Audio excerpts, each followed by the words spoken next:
संगति या साथ, मित्र और साथी मनुष्य के व्यक्तित्व के लिए सबसे महत्वपूर्ण होते हैं। अब आप कहेंगे ये कैसे?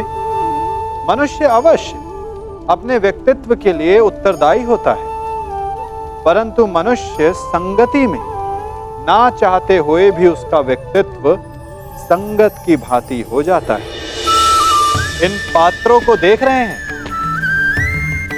मध्य में जल रखा है, इसमें दूध है और इसमें मलिन कीचड़ रखा है।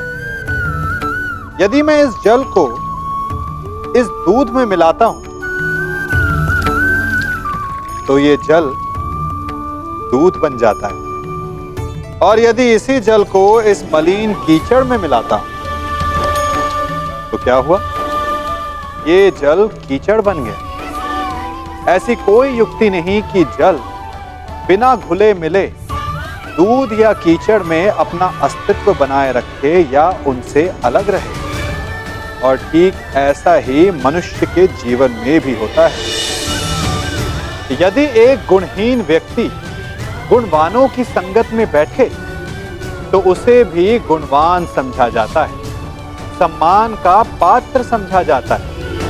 और यदि एक गुणवान व्यक्ति गुणहीनों की संगत में बैठे तो उसे भी तिरस्कार मिलता है। इसलिए अपने जीवन में सदैव संगति सोच समझकर सावधानी से चुनिएगा। और अब कोई भी बात मेरे इस स्मरण स्थल को भेद पाए, ये मेरा वचन है देवी, और यही मेरे इस देह को त्यागने का कारण बनेगा।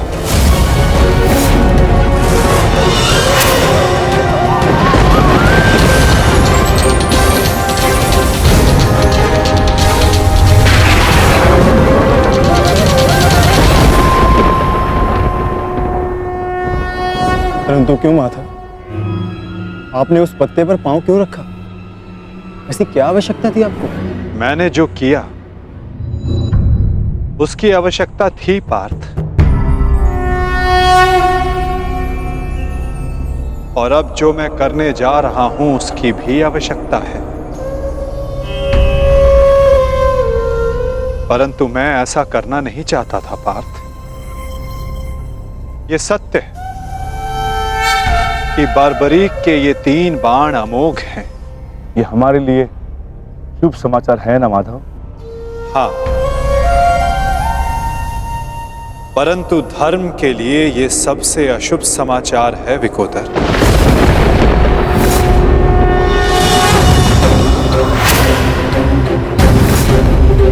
ये युद्ध केवल कौरवों और पांडवों के मध्य नहीं है, ये युद्ध धर्म और अधर्म के मध्य है। ये युद्ध पाप और प्रतिज्ञा के मध्य है।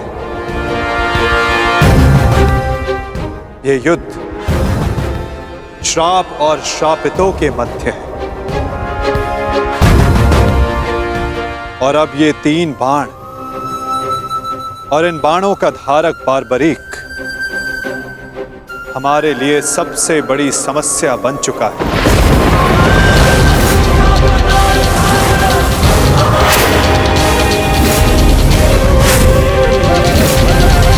इसी कारण बार्बरीक का अंत अब अनिवार्य है।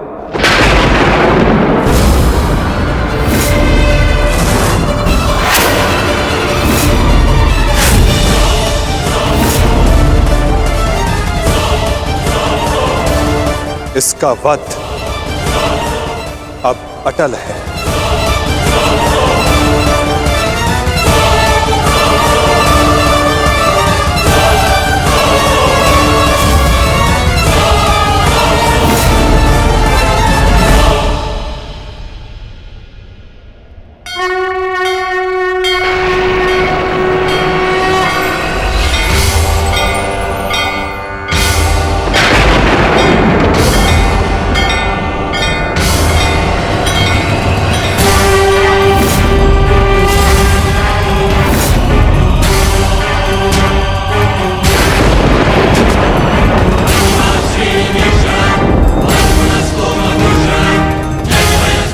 नहीं,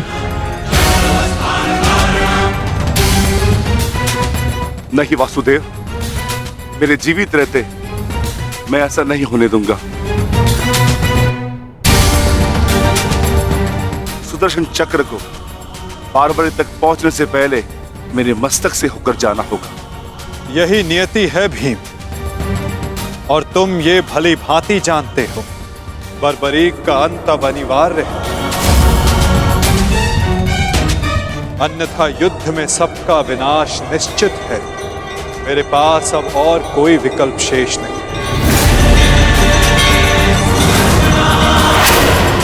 मुझे बर्बरीक का अंत करना ही होगा।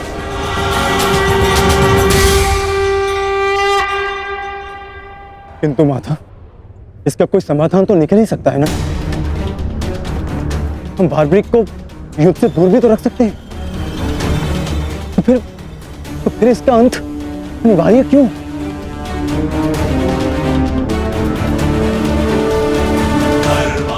मैं अपने पुत्र को इसी क्षण जाने का आदेश दे दूंगा। मेरी आपसे विनती है प्रभु, मेरे पुत्र को उस कर्म का दंड मत दीजिए जो उसने अभी तक किया ही नहीं। मेरे पुत्र पर सुदर्शन चक्र का प्रयोग ना करे वासुदेव, मेरी विनती है आपसे।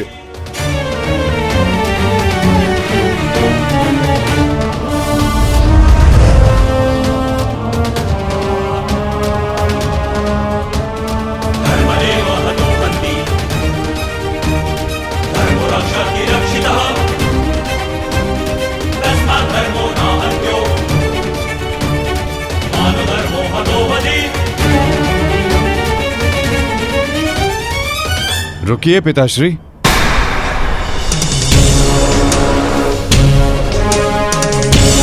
मैं यहां खाली हाथ लौटने नहीं आया था पिताश्री, मुझे इस युद्ध में भाग लेना ही है। मौन रहो तुम्हें अनुमान भी है तुम क्या बोल रहे हो? कदाचित मैं दृष्टा कर रहा हूं पिताश्री, परंतु मैं एक योद्धा भी हूं, और एक सच्चा योद्धा युद्ध भूमि से विजय प्राप्त करके लौटता है या वीर गति पाकर।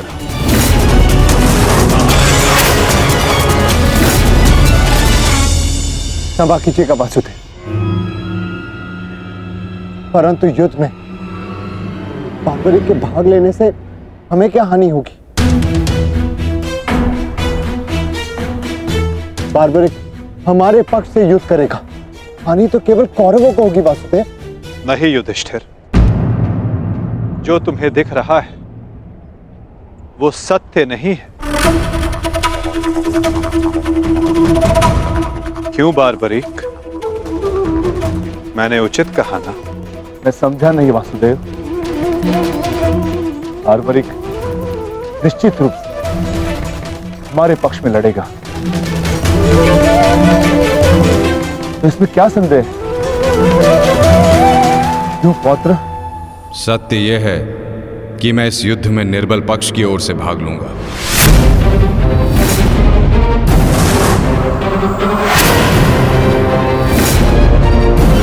माता के समक्ष स्वयं को वचन दिया है मैंने। परंतु समस्या क्या है वासुदेव? ये तो स्पष्ट है कि हम पांडवों के पास 7 अक्षणीय सेना है और कौरव के पक्ष में 11 अक्षणीय सेना। कौरव के पक्ष में पितामह भीष्म और गुरु द्रोणाचार्य भी है।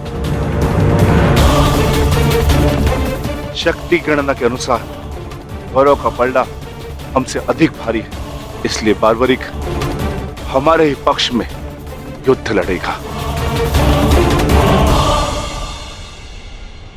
विनाश तो होगा प्रभु, परंतु केवल कौरवों का। मैं आपको वचन देता हूं, मेरे परिवार को हानि पहुंचने से पूर्व मैं अपना शीर्ष आपके चरणों में रख दूंगा। तुम सत्य नहीं देख पा रहे हो वीर। तुम जानना चाहते हो बारबरीक, यदि तुमने इस युद्ध में भाग लिया तो क्या होगा?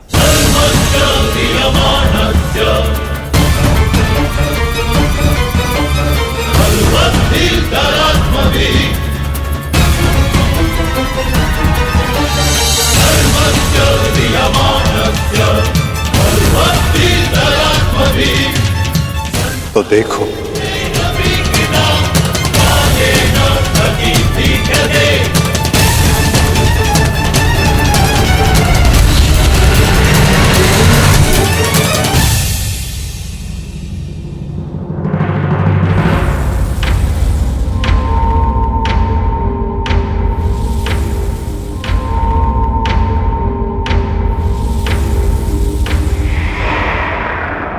तुम्हारा स्वयं को दिया गया वचन इस युद्ध को किसी भी दिशा में जाने नहीं देगा बारबरी। इस युद्ध का संतुलन बिगाड़ देगा। तुम निश्चित रूप से आरंभ में पांडवों के पक्ष में रहोगे, क्योंकि आरंभ में पांडव कौरवों से निर्बल होंगे, परंतु शीघ्र ही ये परिस्थिति बदल जाएगी बारबरीक।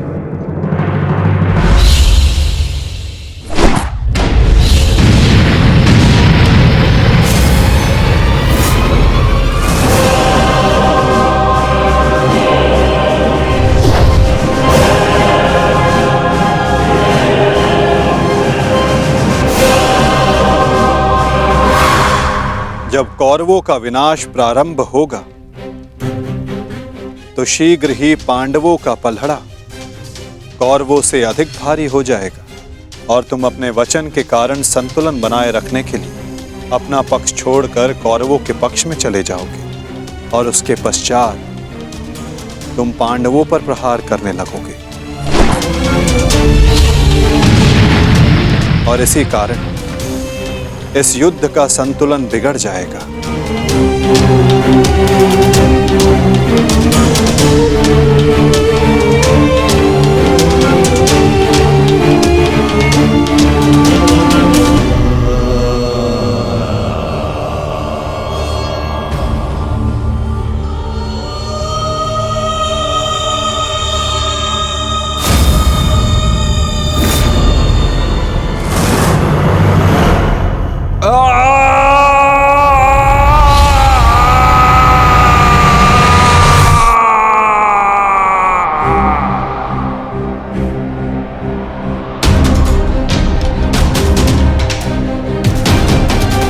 यही सत्य है बारबरीक।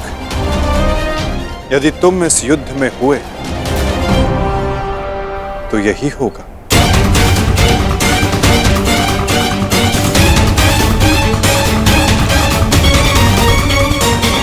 यदि तुम इस युद्ध में हुए तो यही होगा। तो मैं क्या करूं प्रभु? संसार का हर योद्धा अपना युद्ध चुनता है, क्या मुझे ये युद्ध चुनने का अधिकार नहीं? योद्धा कभी अपना युद्ध नहीं चुनता बारबरीक, युद्ध अपना योद्धा चुनता है।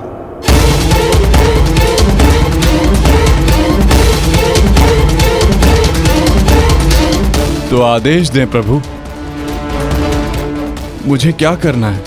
ये युद्ध एक यज्ञ है बारबरीक, और तुम्हें त्याग और बलिदान देना होगा, स्वयं के प्राणों का दान।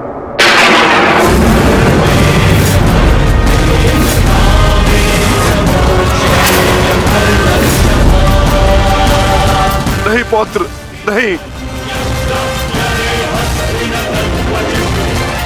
नहीं माता, नहीं। आप ही कहते हैं ना प्रभु कि प्रत्येक मनुष्य के जीवन का कोई ना कोई लक्ष्य होता है। मेरी बस एक ही इच्छा थी कि मैं भी इस युद्ध में भाग लूं। मैं भी इस युद्ध को देखना चाहता था, इसका साक्षी बनना चाहता था। भगवान श्याम को अपना धर्म निभाते देखना चाहता था। क्या मेरी ये इच्छा अधूरी रह जाएगी? मैं वचन देता हूं बारबरीक, इस युद्ध का साक्षी बनने की तुम्हारी इच्छा मैं अवश्य पूर्ण करूंगा। यदि इस युद्ध में तुम मेरी सहायता करना चाहते हो बार्बरिक, तो तुम्हें स्वयं को इस युद्ध से विरक्त करना होगा। और इसका केवल एक ही मार्ग है जो तुम भली भांति जानते हो।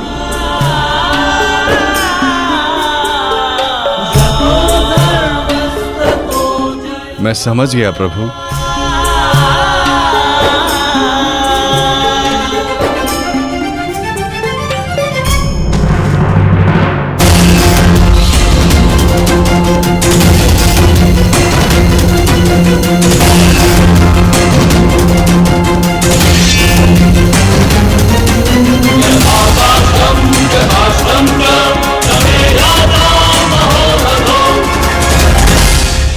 मैं घटोत्कच पुत्र महाबली भीम पौत्र बर्बरीक स्वेच्छा से अपना शीश भगवान कृष्ण के चरणों में भेंट करता हूं।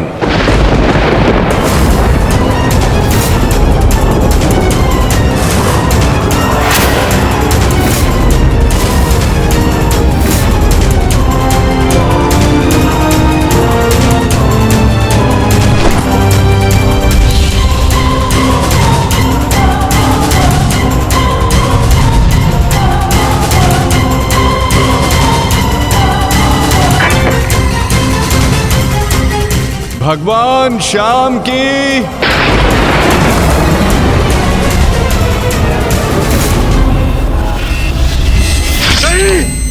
पुत्र बार्बरिक,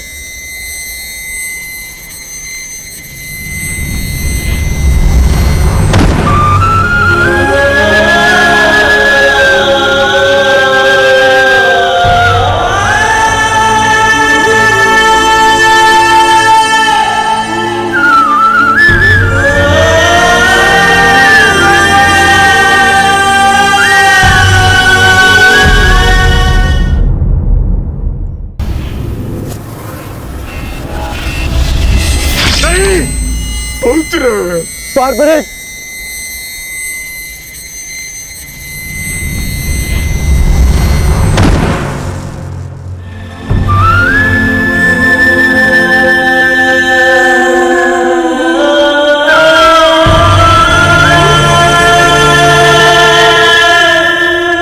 मेरे पुत्र की कामना थी इस युद्ध का साक्षी बनने की, वो भी अधूरी रह गई। उसने स्वयं के साथ भी अपनी अंतिम कामना का भी अंत कर लिया। नहीं घटोत्कच, ये अंत नहीं, प्रारंभ है।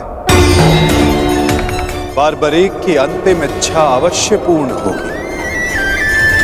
कृष्ण गोविंद हरे मुरारी, हे नाथ नारायण वासुदेवा।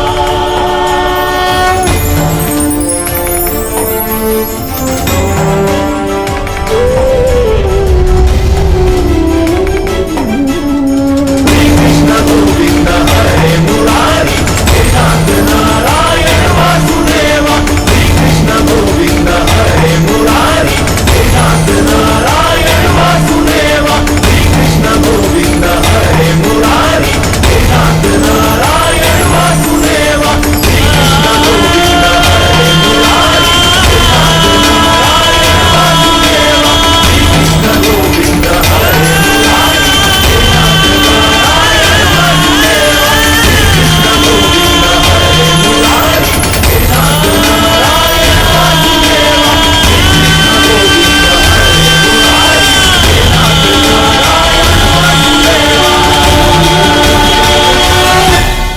बर्बरीक इस महाभारत का एक महत्वपूर्ण कार्य पूर्ण करेगा। बार्बरीक का ये त्याग, ये बलिदान व्यर्थ नहीं जाएगा। तुम सदैव अपने साहस, बुद्धिमता, इस महायुद्ध के, इस महाभारत के एकमात्र साक्षी के रूप में जाने जाओगे बार्बरीक।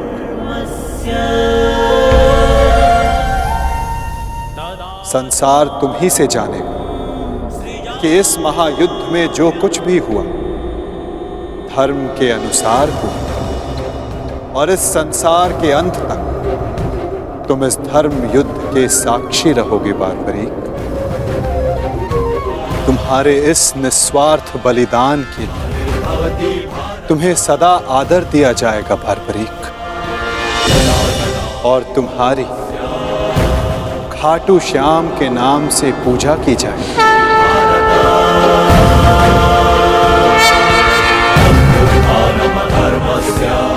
तुम हर उस निर्बल की सहायता करोगे जो तुम्हारे समक्ष सहायता मांगने आएगा। वीर बारबरीक, तुम अपने साहस के लिए जाने जाओगे, महाभारत के निर्णायक के रूप में जाने जाओगे, शीश दानी के रूप में जाने जाओगे।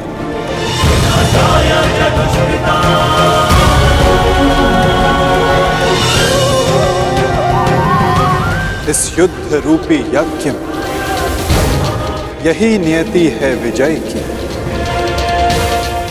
विजय बलिदान मांगती है, विजय दान मांगती है।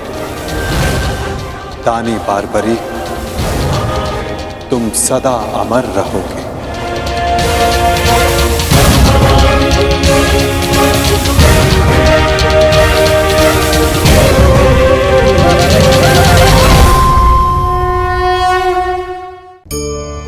कभी खेत में किसी किसान को खेती करते देखा है? वो उसे सींचता है, उसे जोतता है, पशु पक्षियों से खेत की फसल की रक्षा करता है, परंतु एक बात का वो सबसे विशेष ध्यान रखता है कि कहीं खेत में खरपतवार ना उग जाए, क्योंकि एक खरपतवार खेत की सारी फसल को नष्ट कर सकती है। ठीक उसी प्रकार यदि वंश की कोई संतान खोटी निकल जाती है तो वो समूचे वंश का सर्वनाश कर देती है। इसीलिए संतान के लालन पालन में विशेष ध्यान देना आवश्यक होता है, क्योंकि संतान वो फसल होती है जो वंश के आने वाले समय को महान बना सकती है या फिर वंश का पतन भी कर सकती है।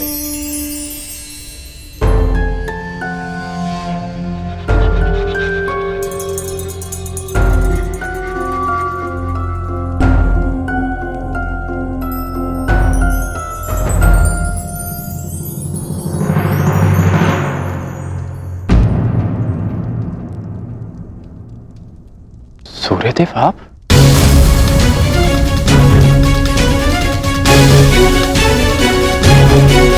बड़ी बात। कल्याण हो पुत्र।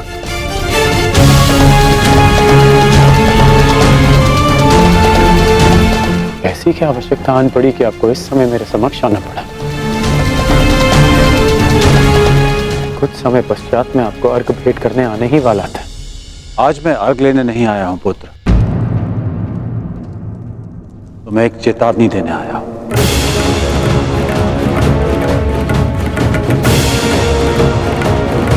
और वो ये, तुम कल प्रातःकाल मुझे अर्घ भेंट करने मत आना, और यदि तुम मुझे अर्घ भेंट करने आए तो तुम अपना सर्वस्व खो बैठोगे।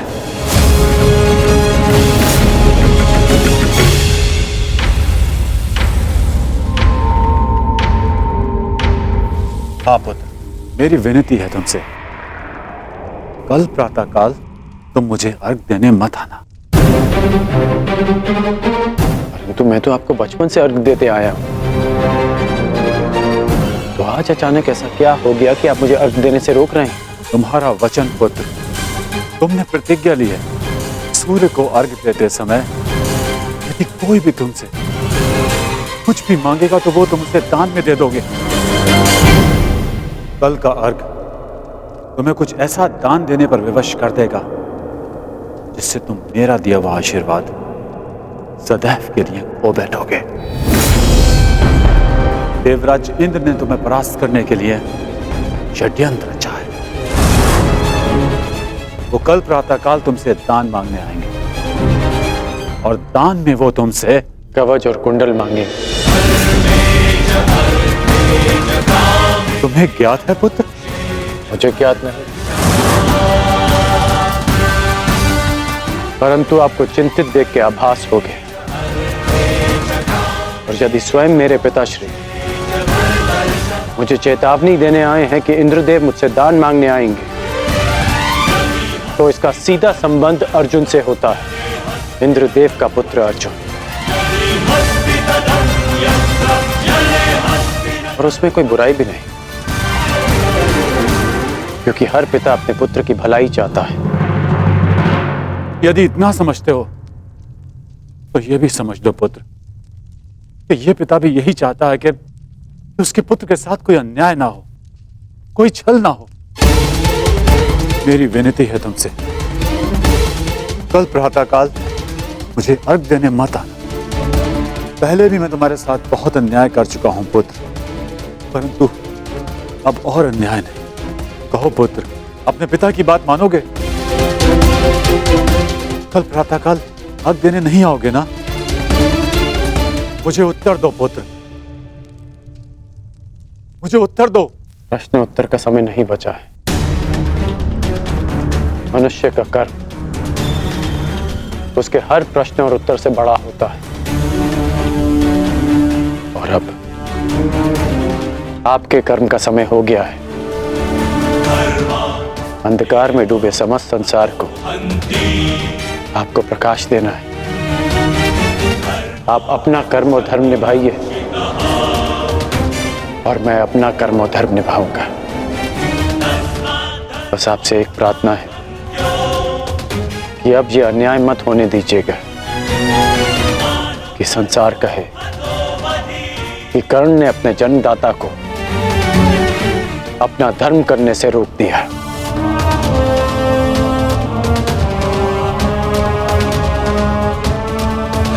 प्रणिपात पिताश्री। मुझे आशा है पुत्र तुम मेरी विनती स्वीकार कर। कल्याण हो तुम्हारा।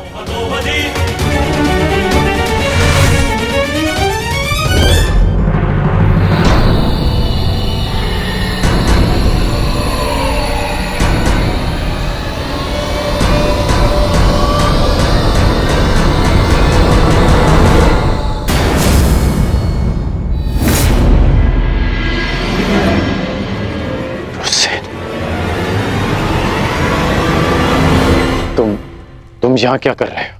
मैंने सब सुन लिया।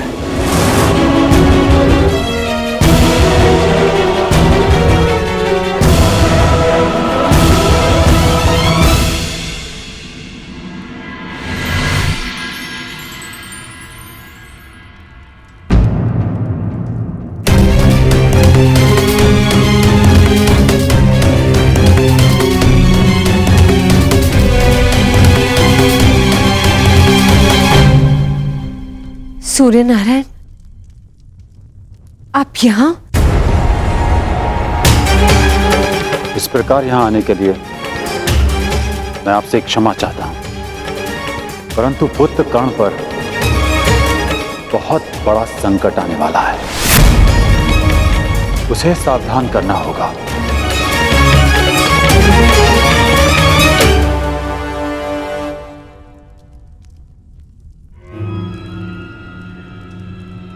आप सूर्यपुत्र हैं, परंतु ये कैसे संभव है?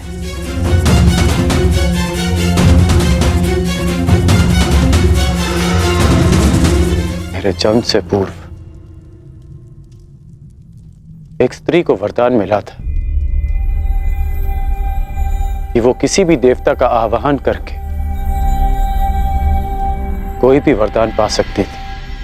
उस स्त्री को विश्वास नहीं हुआ और उसने इस वरदान को परखने का प्रयास किया। उसने सूर्यदेव का आवाहन किया और वरदान से बद्ध सूर्यदेव को उन्हें पुत्र देना पड़ा, परंतु वो अविवाहित कन्या समाज के भय से भयभीत हो गई और उसने उस बालक को गंगा में बहा दिया। वो बालक मैं था, जिसे पिता अधिरथ ने पाला। सूर्यदेव के आशीर्वाद के रूप में मुझे कवच और कुंडल मिले, जो अब इंद्रदेव छीन लेना चाहते हैं अपने पुत्र अर्जुन के लिए। सूर्यदेव मुझे यही समझाने आए थे कि मैं इंद्रदेव को कल दान ना दूं। अर्थात आज आप अर्घ देने नहीं जा रहे?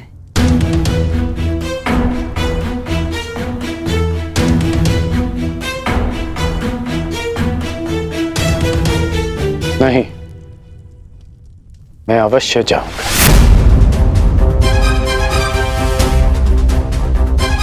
क्यों? मैं आपको ऐसा नहीं करने दूंगा।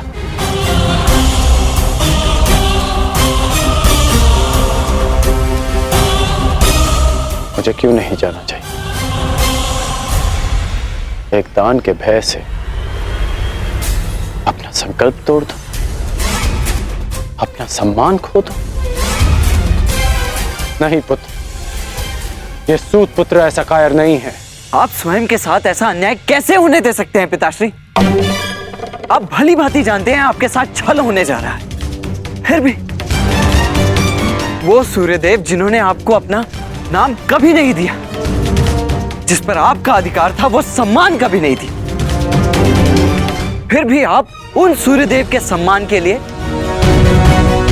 इंद्रदेव के बिछाए जाल में फंसने जा रहे हैं।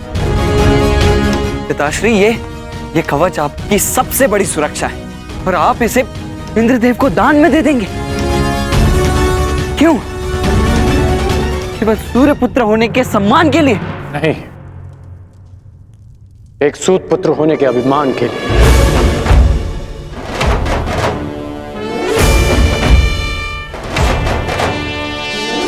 मैं आज भी एक सूत पुत्र हूं। एक सूत ने ही मुझे प्रेम दिया, सम्मान दिया, अधिकार दिया, आवश्यकता पड़ने पर धनुष दिया। जब मैंने उससे दूर जाने की आज्ञा मांगी तो उन्होंने मुझे वो भी दी।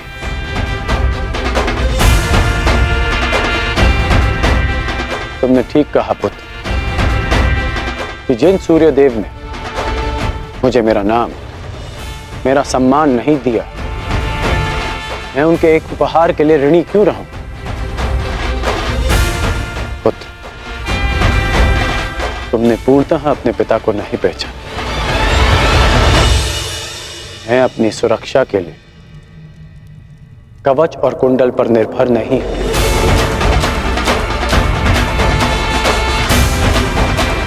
मेरी शक्ति मेरा वो साहस है जो मैंने अपनी मां राधा से पाया। मेरी शक्ति मेरा वो विश्वास है जो मैंने अपने पिता अधिरथ से पाया। मेरी शक्ति वो तिरस्कार है जो मैंने समाज से पाया।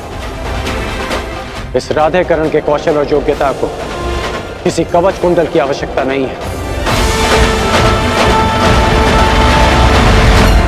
परंतु पिताश्री, ये सब अन्याय है। जो भी आपके साथ हो रहा है, ये सब अन्याय है। कदाचित यह अन्याय है, परंतु कोई और अन्याय करे, इसका अर्थ ये नहीं कि हम भी न्याय का पथ छोड़ दें। मैं अपना मार्ग चुन चुका हूं। यदि तुम्हारे मन में मेरे लिए कोई भी स्थान है, एक पिता के रूप में या एक योद्धा के रूप में, तुम इस रहस्य को रहस्य ही रखोगे। तुम्हें मेरी सौगंध है। वचन दो मुझे पिताश्री। वो वचन दो मुझे वृषसेन।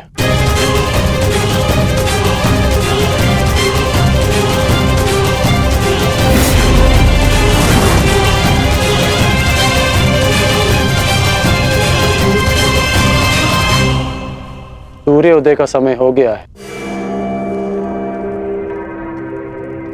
और मेरे अर्घ देने का भी। अब तुम जा सकते हो।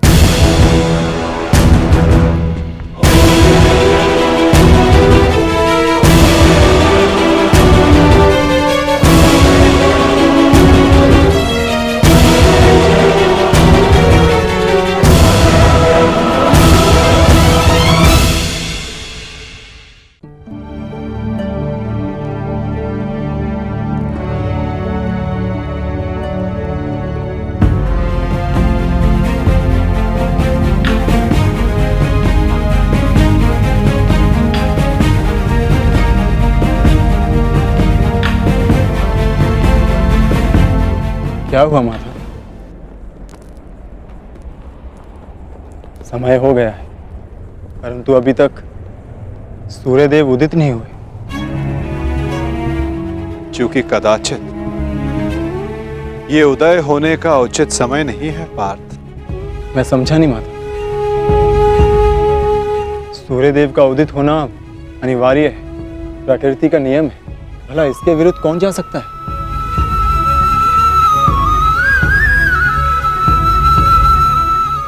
एक पिता अपनी संतान के लिए किसी के भी विरुद्ध जा सकता है पार्थ।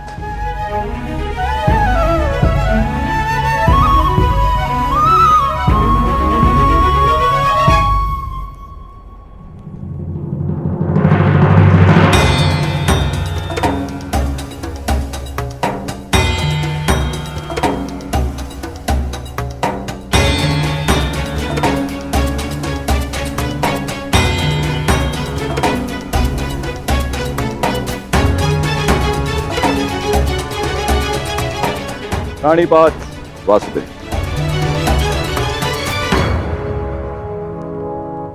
प्राणिपात गांधीवधारी अर्जुन। प्राणिपात, परंतु मैंने आपको पहचाना नहीं ब्राह्मण देव। महान व्यक्ति के पास समय ही कहां होता है किसी और से परिचित होने के लिए, परंतु महान व्यक्ति से समस्त संसार परिचित रहता है। वासुदेव का पराक्रम और अर्जुन के शौर्य से ऐसा कौन है इस संसार में जो परिचित ना हो?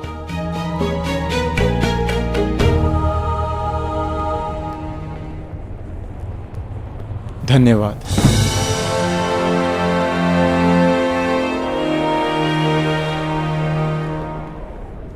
मेरा आशीर्वाद है अर्जुन, इस महाभारत के युद्ध में तुम्हारी विजय निश्चित है। तुम अपने शौर्य से अपने शत्रु पर विजय प्राप्त करो।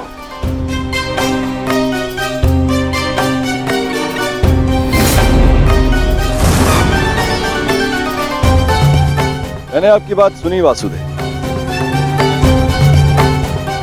और मैंने उसके मंतव्य को भी समझा, परंतु सूर्यदेव केवल एक पिता ही नहीं, वो इस समस्त संसार को ऊर्जा भी देते हैं। किसी भी स्थिति में उन्हें अपना कार्य पूर्ण करना ही होगा। सूर्य उदय होना अनिवार्य है, यह प्रकृति का नियम है। अवश्य, परंतु इन नियमों के बंधन में सभी आते हैं ब्राह्मण देव। सूर्य देव पर भी, मुझ पर भी, और आप भी। नियति चाहे प्रकृति की हो, चाहे देवताओं की हो, या फिर मनुष्य की, परंतु उसे समझ पाना बहुत कठिन कार्य है। आपको स्मरण करवा देता हूं ब्राह्मण देव, मनुष्य को दुर्बल समझना देवताओं के लिए घातक सिद्ध हो सकता है।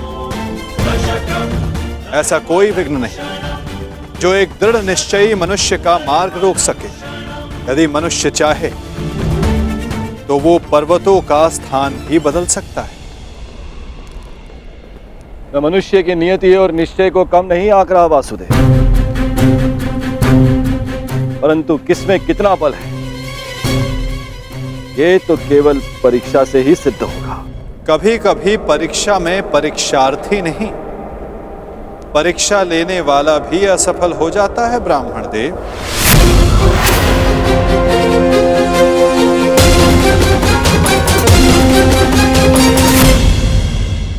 कभी कभी परीक्षा में परीक्षार्थी नहीं, परीक्षा लेने वाला भी असफल हो जाता है ब्राह्मण देव। फिर चाहे वो मनुष्य हो या देव। देवताओं का तो धर्म होता है ना वासुदेव, मनुष्य को सदैव नए नए अवसर देना।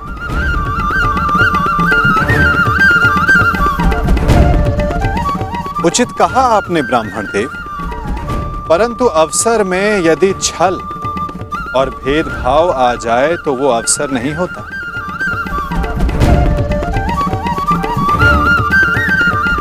कदाचित आपको स्मरण तो होगा ही, यदि धर्म और कर्म में पक्षपात आ जाए तो धर्म धर्म नहीं होता और ना कर्म कर्म रहता है। एक पिता का धर्म होता है सदैव अपने पुत्र के हित में देखना, और एक पिता के अंधे पुत्र प्रेम के कारण ही ये महाभारत हो रही है ब्राह्मण देव।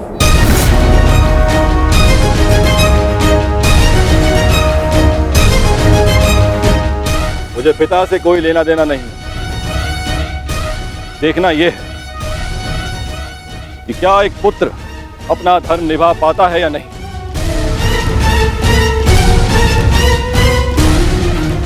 क्या एक पुत्र अपने पिता के सम्मान की रक्षा कर पाता है या नहीं।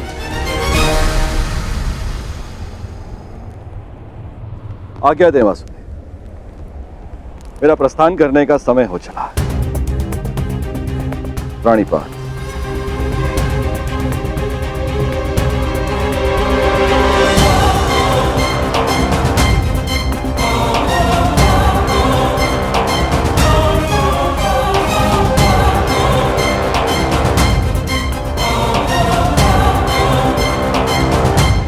विजयी भव वत्स, विजयी भव।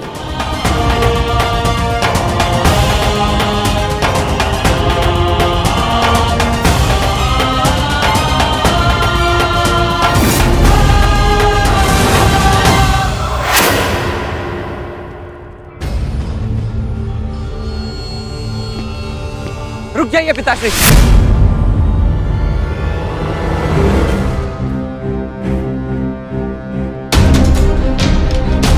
मत जाइए, अपने साथ ऐसा अन्याय मत होने दीजिए।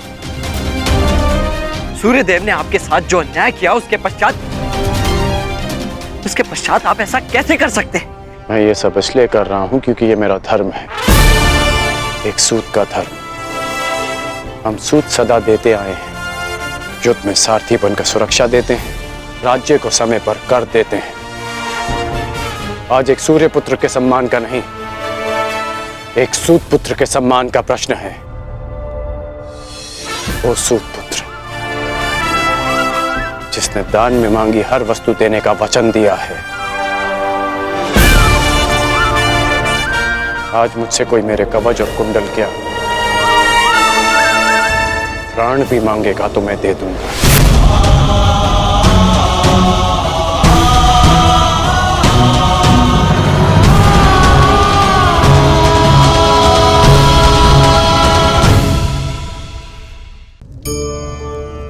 मनुष्य भी बड़ा विचित्र प्राणी है। अपनों से नीचे के स्तर के लोगों को वो हे दृष्टि से देखता है, उनका उपहास उड़ाता है, उनसे बार बार कहता है कि तुम्हारा कुछ नहीं हो सकता, तुम भविष्य में कुछ नहीं कर पाओगे। जब मनुष्य के पास धन संपत्ति मान होता है तो वो दूसरों का आदर नहीं करता, परंतु वो एक बात भूल जाता है कि उससे भी अधिक शक्तिशाली कोई अस्तित्व में है, और वो है समय। काल काल अपना चक्र कब बदलेगा ये कोई नहीं जानता। समय अपनी करवट कब लेगा ये कोई नहीं जानता। कोयला भी समय के साथ साथ हीरे में परिवर्तित हो जाता है। इसलिए जीवन में कभी भी किसी का भी उपहास नहीं उड़ाना चाहिए। आज मुझसे कोई मेरे कवच और कुंडल क्या प्राण भी मांगेगा तो मैं दे दूंगा।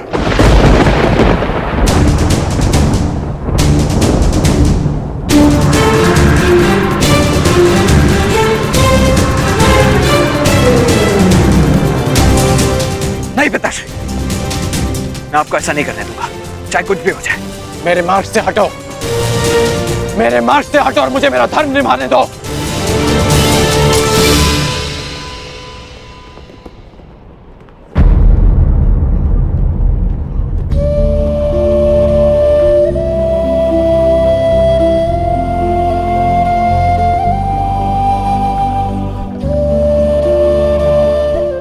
शायद स्वयं को सूत पुत्र सिद्ध करने का यही मार्ग है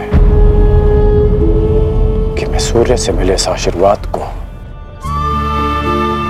स्वयं से सदा के लिए दूर कर दूं।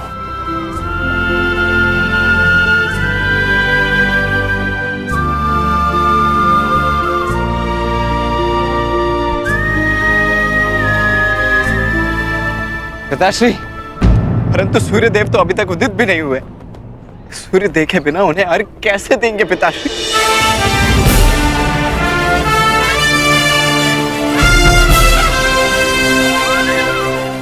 सूर्य उदय होगा और उनका प्रकाश पहले से अधिक तीव्र होगा, क्योंकि उस प्रकाश में उनके पश्चाताप और खेद की ज्वाला सम्मिलित होगी।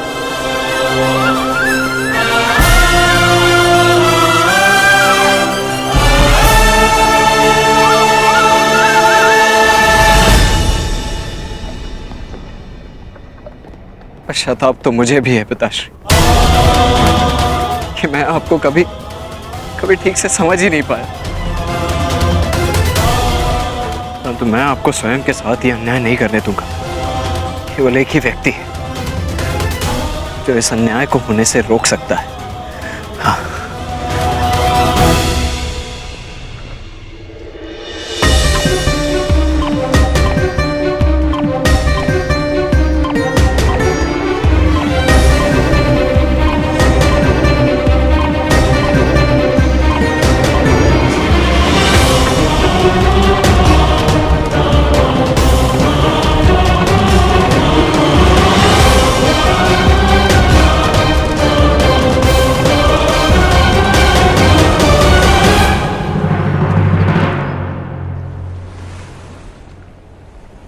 सूर्यदेव,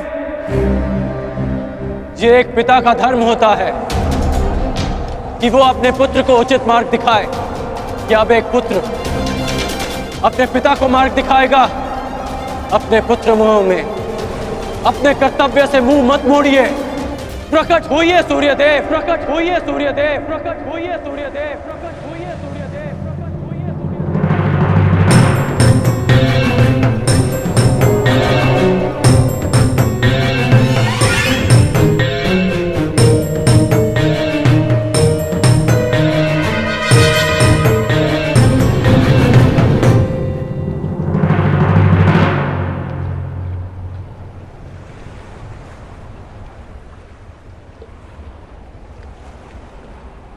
सूर्यदेव ने ना उदय होने का प्रण लिया है कर्ण।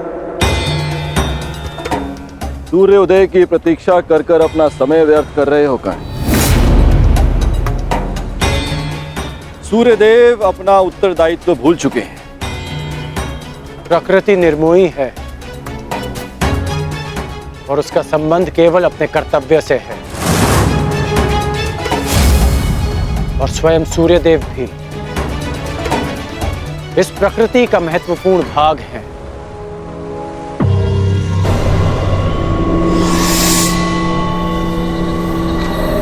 उन्हें आना होगा और आप जिस उद्देश्य से आए हैं, जिस दान की अपेक्षा से आए हैं, वो दान आपको अवश्य मिलेगा। इंद्रदेव,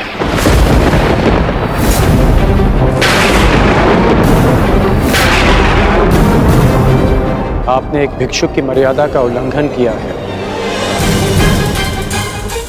अपने वास्तविक रूप में आइए इंद्रदेव।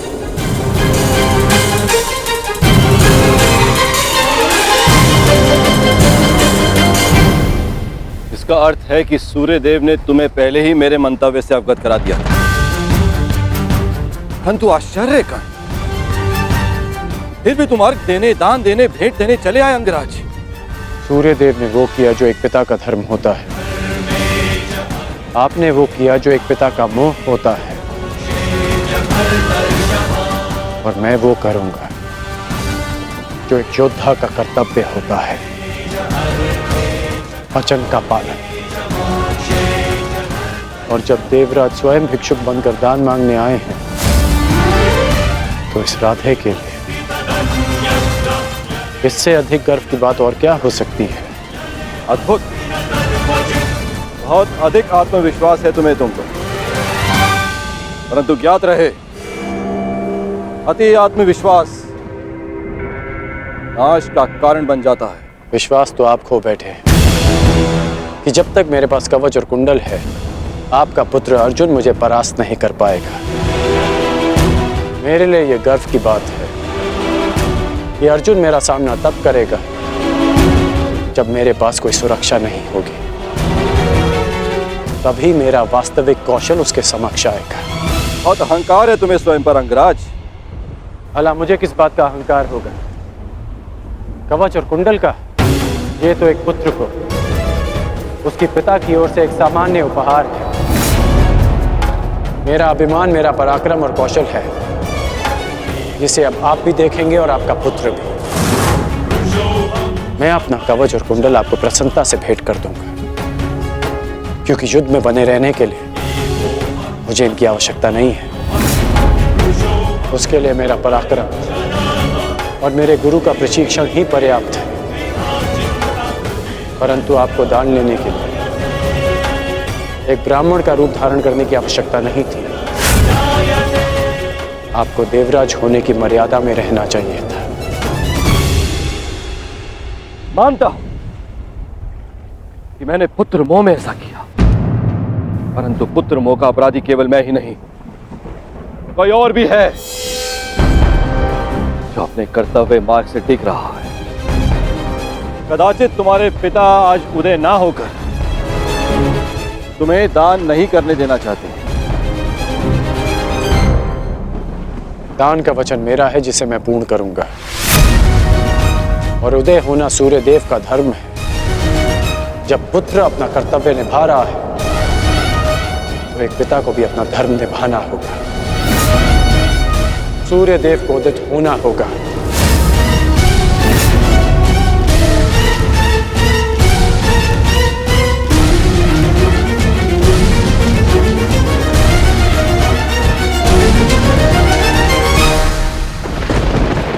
इस संसार को प्रकाश का दान देने का समय आ गया है।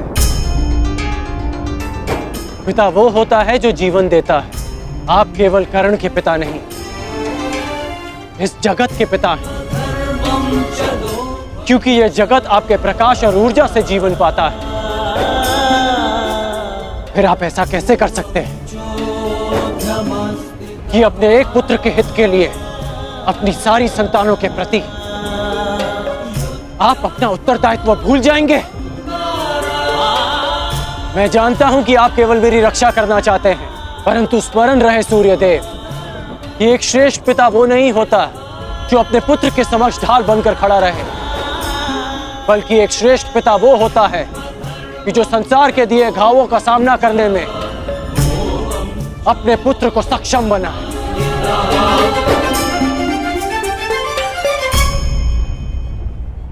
अवसर की प्रतीक्षा अवसरवादी करते हैं,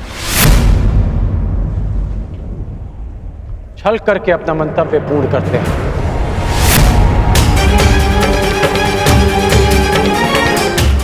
परंतु वीर हर पल को अवसर बना देता है। जिस प्रकार सूर्य को छाया के लिए मेघों की आवश्यकता नहीं, उसी प्रकार इस सूर्य पुत्र को किसी कवच की आवश्यकता नहीं।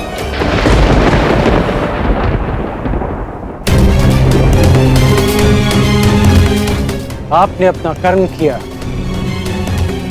अब मुझे मेरा धर्म निभाने दीजिए।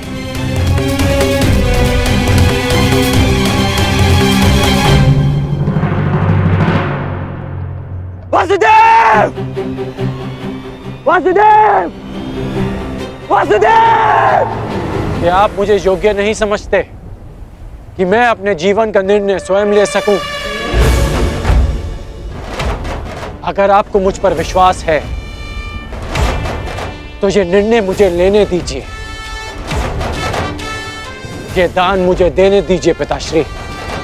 क्या आप ये चाहते हैं कि इस युद्ध के पश्चात सारा संसार ये कहे कि कर्ण ने यह युद्ध अपने कौशल से नहीं, अपने पिता के दिए कवच के बल से जीता है? मेरा विश्वास कीजिए कि इस युद्ध को जीतने के लिए मेरे साथ जो अन्याय हुआ है और जो परिवर्तन मैं चाहता हूं वो ही पर्याप्त है। मेरा विश्वास कीजिए कि मुझे ये दान देने में कोई खेद नहीं रहेगा। आपको आपके पुत्र के इस दान पर गर्व होगा। जागिए पिताश्री, जागिए, इस संसार के सामने इस दान का साक्षी बनिए। मेरा आह्वान है कि आप उदित हो, उदित होइए पिताश्री।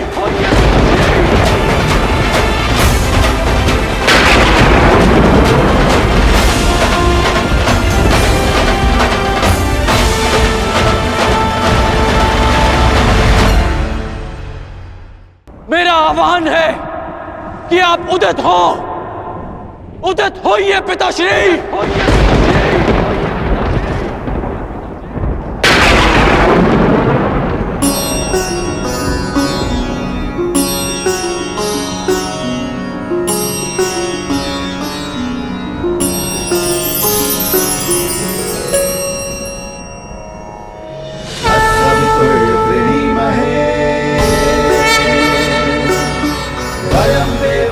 भोजनम्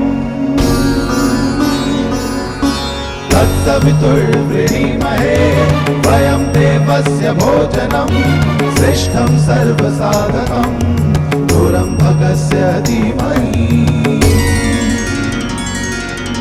विश्वानि देव सवितर्दुरितानि परशुवा विश्वानि देव सवितर्दुरितानि परशुवा यदा भद्रं तन्ना आसुवा यदा भद्रं तन्ना आसुवा।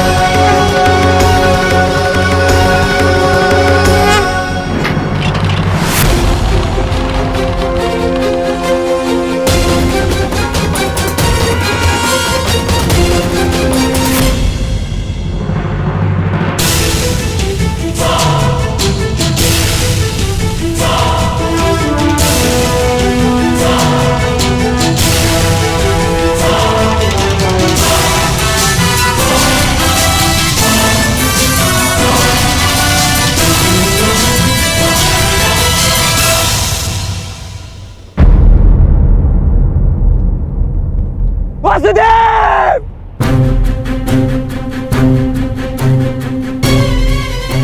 शत्रु पक्ष योद्धा होकर यहाँ क्या कर रहे हो? मैं तुम्हें अभी यहीं समाप्त कर दूंगा।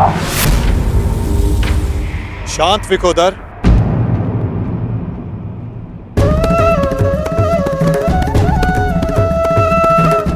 अभी युद्ध प्रारंभ नहीं हुआ है और ना ही तुम्हें भान हुआ है कि मित्र कौन है और शत्रु कौन।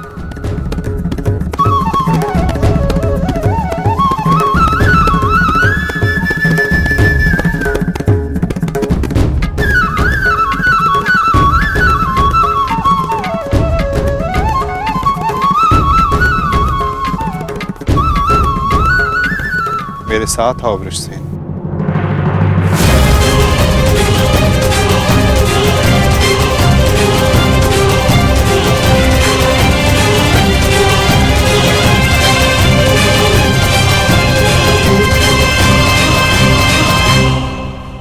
कीजिए वासुदेव, मेरे पिताश्री। मुझे सब ज्ञात है वत्स। अभी कुछ क्षण पूर्व इंद्रदेव मुझसे भेंट करके गए हैं। क्या? फिर भी आपने ऐसा होने दिया क्यों? माधव, इसका अर्थ वो ब्राह्मण स्वयं इंद्रदेव थे?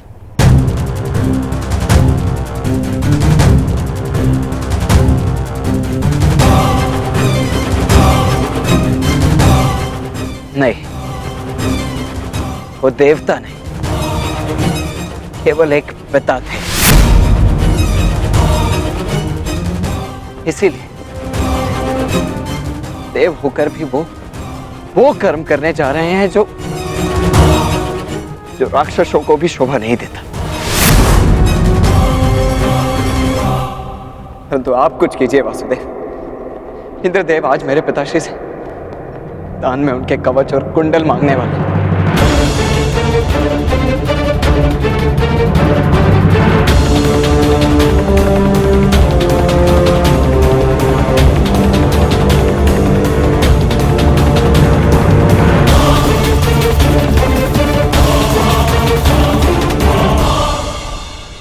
मेरे पिताश्री को ऐसा करने से रोक लीजिए,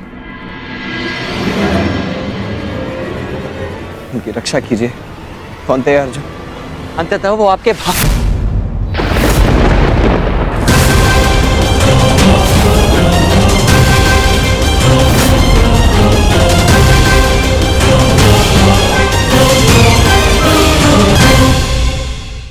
वो आपके भयंकर और एकमात्र प्रतिद्वंदी। क्या कवच छीनकर उनसे युद्ध जीतना चाहते हैं आप?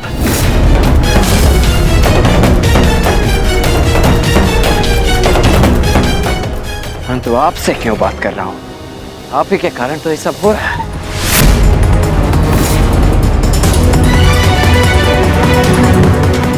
मैं भूल कैसे गया कि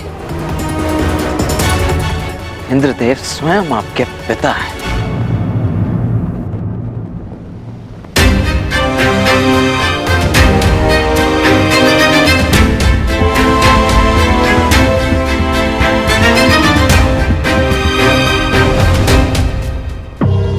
अवश्य आपने ही उन्हें ऐसा करने के लिए कहा होगा, ताकि आप द्वंद्व में मेरे पिता को परास्त कर सकें। सावधान वृषसेन, तुम्हें आभास भी नहीं है कि तुम किसका अपमान कर रहे हो। क्षमा करता हूं तुम, इसलिए कि तुम हमारे शिविर में आए हो। अन्यथा इस दुस्साहस का मूल्य तुम्हें तुम्हारे प्राण देकर चुकाना पड़ता। स्मरण रखना कि मैं कौरवों की भांति छल में विश्वास नहीं रखता। मैं ऐसी तुच्छ नीति नहीं अपनाऊंगा। पिता की संपत्ति यदि पुत्र भोग सकता है, तो पिता के किए दुष्कर्म भी उसे भोगने पड़ते हैं। महारथी अर्जुन,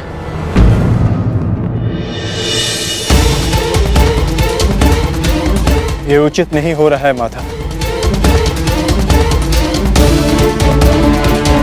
देवराज को ऐसा नहीं करना चाहिए था। मुझे इसी क्षण पिताश्री को रोकना होगा।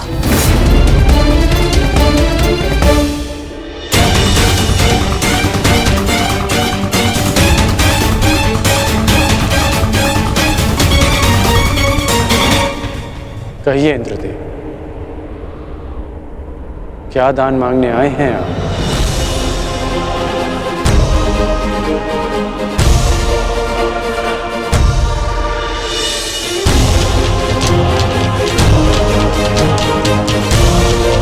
क्या हुआ? यदि आप याचक बनकर आ ही गए तो दान मांगने में संकोच कैसा? कहिए, क्या इच्छा है आपकी? ऐ दानवीर कर्ण, मैं दान में तुम्हारे कवच और कुंडल मांगता हूं।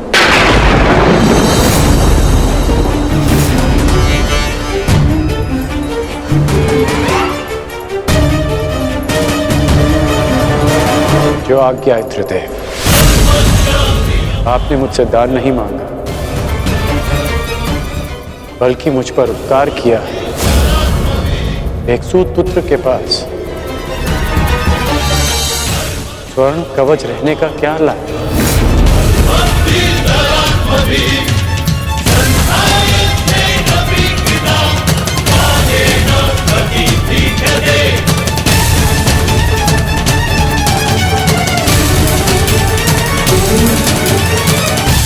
मैं आपका दान पूर्ण करने का वचन देता हूं।